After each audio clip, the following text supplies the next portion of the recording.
اعوذ باللہ من الشیطان الرجیم بسم اللہ الرحمن الرحیم۔ اب یہ طویل رکوع جو ہے یہ ہے حضور سے خطاب میں۔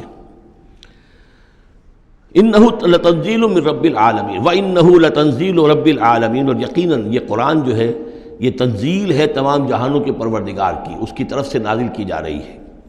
نزل بہ الروح الامین، اس کو لے کر اترے ہیں یا اس کو اتارا ہے روح الامین نے۔ الروح الامین، امین فرشتہ یعنی حضرت جبرائیل علیہ الصلوۃ والسلام، علی قلب کا، آپ کے دل پر۔ اس کو میں نے بارہا اس سے پہلے کوٹ کیا ہے کہ وحی کا محبت جو ہے جہاں وحی نازل ہوتی ہے وہ قلب محمدی، اور قلب کے اندر جو روح محمدی ہے وہی ریسیپینٹ ہے وحی کی۔ ہمارا جو انسانی علم ہے ایکوائرڈ نالج، وہ سمع بصر حواس خمسہ کے ذریعے سے جو معلومات ملتی ہیں انہیں یہ فؤاد، یہ کمپیوٹر یہ ان کو پروسیس کرتا ہے، اس سے ہمارا علم بڑھ رہا ہے۔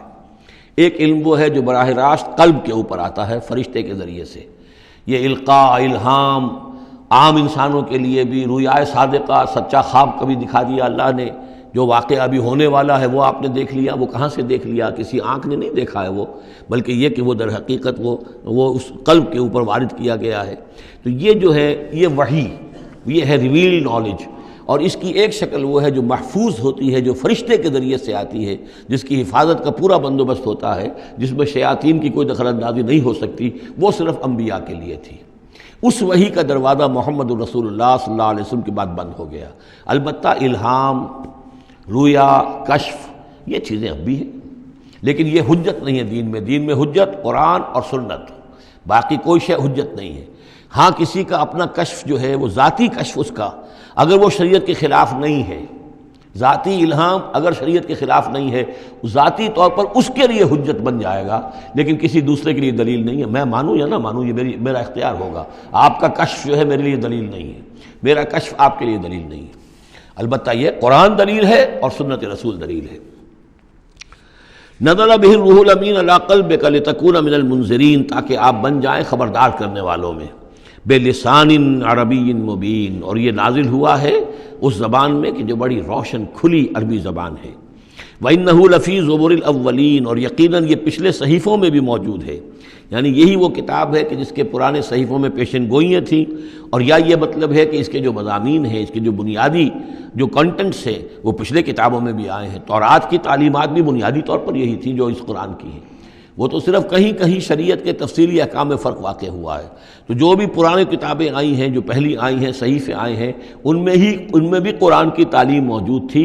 قرآن در حقیقت ان کا متمم ہے، اتمام کیا ہے قرآن نے، تکمیل کی ہے۔ وَإِنَّهُ لَفِي زُبُرِ الْأَوَّلِينَ أَوَلَمْ يَكُنْ لَهُمْ آيَةً أَنْ يَعْلَمَهُ عُلَمَاءُ بنی اسرائیل، کیا ان کے لیے یہ نشانی کافی نہیں ہے کہ اس کو جانتے ہیں علماء بنی اسرائیل؟ یہ اور بنی اسرائیل کے علماء جانتے ہیں کہ اب یہ جو کتاب آ رہی ہے محمد رسول اللہ کی جو بعثت ہوئی ہے وہ یقیناً اللہ کی جانب سے ہے۔ وَلَوْ نَزَّلْنَاهُ عَلَىٰ بَعْضِ الْأَعْجَمِينَ، اور اگر ہم نے اس قرآن کو نازل کر دیا ہوتا کسی عجمی پر، فَقَرَأَهُ عَلَيْهِمْ مَا كَانُوا بِهِ مُؤْمِنِينَ، اور وہ ان کو پڑھ کر سناتا یہ قرآن، تب بھی یہ ایمان لانے والے نہیں تھے۔ یعنی کہ وہ تو پھر کھلا معجزہ ہو جاتا کہ ایک عجمی شخص ہے جس کی مادری زبان عربی نہیں ہے، وہ آ کر عربی قرآن سنا رہا ہے۔ ہم یہ بھی کر سکتے تھے، لیکن پھر بھی یہ ماننے والے نہیں تھے۔ كَذَلِكَ سَلَكْنَاهُ فِي قُلُوبِ الْمُجْرِمِينَ، اسی طریقے سے ہم نے اسے ان کے مجرموں کے دلوں کے اندر اس انکار کو گھسا دیا ہے۔ انکار ان کے دلوں میں بیٹھ چکا ہے۔ لاکھ معجزے دکھا دیے جائیں یہ ماننے والے نہیں ہیں۔ لا یؤمنون بہ حتی یروا العذاب العلیم، یہ ایمان نہیں لائیں گے اس پر یہاں تک کہ جب تک کہ دیکھ نہ لے دردناک عذاب کو۔ فیاتیہم بغتۃ، تو پھر وہ آئے گا ان پر اچانک، وہم لا یشعرون، اور انہیں گمان بھی نہیں ہوگا۔ فیقولوا هل نحن منظرون، اس وقت یہ کہیں گے کہ کسی طرح کوئی مہلت مل سکتی ہے، تھوڑی دیر کے لیے اس کو ٹالا جا سکتا ہے۔ هل نحن منظرون افبعذابنا یستعجلون، لیکن اس وقت تو حالت یہ ہے کہ یہ ہمارے عذاب کی جلدی مچا رہے ہیں۔ لے آؤ جلدی سے عذاب ہے محمد صلی اللہ علیہ وسلم، ہم تو تنگ آ چکے ہیں تمہاری باتیں سن سن کر۔ افبعذابنا یستعجلون، تو کیا یہ ہمارے عذاب کی جلدی مچا رہے ہیں؟ افرأیت ان متعناہم سنین، تو دیکھیے اگر ہم انہیں چند سال اور بھی یہاں پہ رہنے کا، بسنے کا، فائدہ اٹھانے کا اگر ہم کو ان کو مزید مہلت دے دیں، ثم جاءہم ما کانوا یوعدون، پھر آئے وہ عذاب ان پر کہ جس کا ان سے وعدہ کیا جا رہا ہے، ما اغنی عنہم ما کانوا یمتعون، تو یہ سارا متاع، مال و متاع دنیاوی جو ہم انہیں دے رہے ہیں یہ ان کے کچھ کام نہیں آئے گا، یہ انہیں اس عذاب سے بچا نہیں سکے گا۔ وما اہلکنا من قریۃ الا لہا منذرون، اور ہم نے نہیں کبھی بھی کسی بستی کو ہلاک کیا مگر یہ کہ اس سے پہلے منذر آتے رہے، خبردار کرنے والے آتے رہے۔ یہ قاعدہ کلیہ سورہ بنی اسرائیل میں آ چکا ہے، وما كنا معذبین حتی نبعث رسولا۔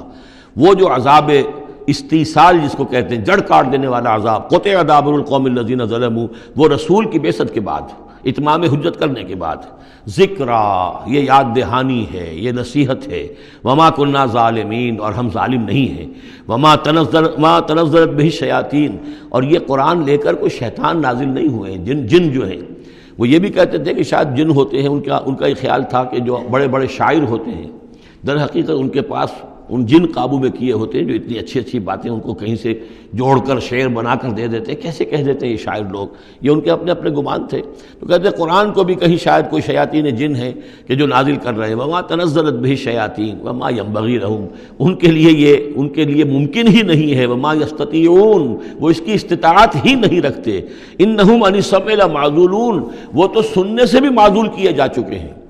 یہ یہاں پہلی مرتبہ آ رہا ہے، ویسے آگے چل کر یہ مضمون کئی مرتبہ آئے گا کہ جب بھی اللہ تعالیٰ کی طرف سے کسی رسول کی بعثت ہوتی تھی تو خصوصی پہرے لگا دیے جاتے تھے آسمانوں پر کہ جو وحی لے کر فرشتے نازل ہوں اس میں سے یہ شیاطین جن کچھ اچک نہ لیں اور ان کو سننے سے، ورنہ عام حالات میں وہ فرشتوں کے ساتھ، چونکہ میں نے عرض کیا بار بار آپ سے کہ یہ ناری مخلوق ہے، وہ نوری مخلوق ہے، ان میں کچھ قرب ہے، ہمارے مقابلے میں ان کا قرب زیادہ ہے آپس میں۔ ہم تو خاک سے مٹی سے بنے ہیں، بڑی کثیف ہمارا جو مادہ تخلیق ہے وہ کثیف ہے، لیکن اس کا جنات کا مادہ تخلیق بہت لطیف ہے، ان کے وہ جو مارج من نار سے بنائے گئے ہیں، تو ان کا وہ قرب ہے جس کی وجہ سے کہ وہ فرشتوں سے کوئی اچک لیتے تھے، کچھ خبریں لے لیتے تھے۔ لیکن جب خاص طور پر وحی نبوت کا دور شروع ہوتا تھا تو خصوصی پہرے کر دیے جاتے تھے، اور یہ سورہ جن میں بڑی تفصیل سے یہ بات آئے گی، انہم عن السمع لمعزولون، وہ تو اب سننے سے بھی معزول کیے جا چکے ہیں، اب اس کا امکان نہیں ہے کہ وہ کوئی سنگن بھی لے سکے۔ فلا تدعوا مع اللہ الہا آخر، تو مت پکارو اللہ کے ساتھ کسی اور الہ کو، فتکون من المعذبین، تو تم ہو کر رہو گے معذبین میں سے جنہیں عذاب دیا جائے گا۔ وانذر عشیرتک الاقربین، اور خبردار کیجئے اپنے قریبی رشتہ داروں کو۔ اس آیت